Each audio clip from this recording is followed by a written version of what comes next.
saluran pernapasan, dan marium saluran makanan dan minuman.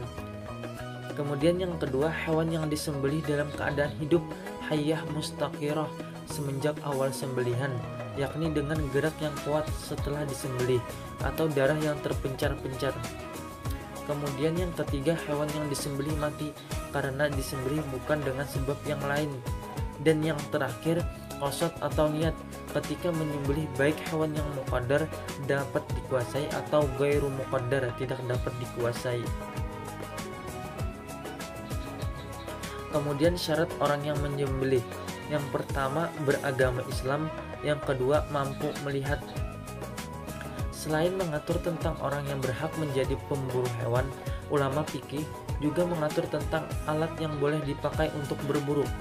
Alat untuk berburu ada dua macam, yaitu yang berupa benda dan berupa hewan pemburu.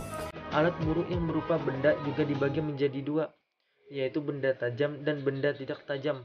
Demikian juga hewan pemburu yang ada berupa anjing dan sejenisnya seperti harimau dan singa, serta hewan pemburu yang berupa burung-burung seperti elang dan raja wali.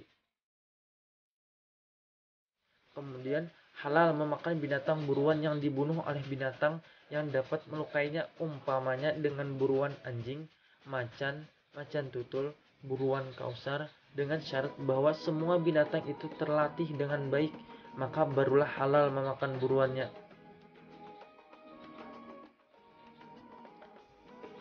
Kemudian binatang yang dianggap terlatih apabila memenuhi 4 syarat.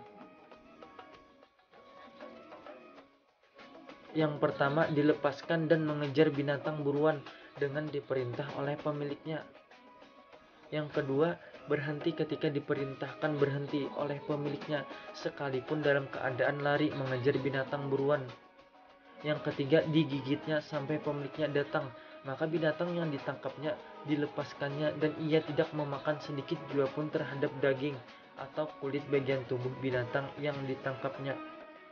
Kemudian yang terakhir, hewan tadi diuji beberapa kali dengan 3 cara di atas dan dinilai oleh orang yang ahli apakah hewan itu sudah terlatih atau belum. Jikalau sudah, maka halal hewan buruannya. Ya, sekian dari saya. Terima kasih. Wassalamualaikum warahmatullahi wabarakatuh.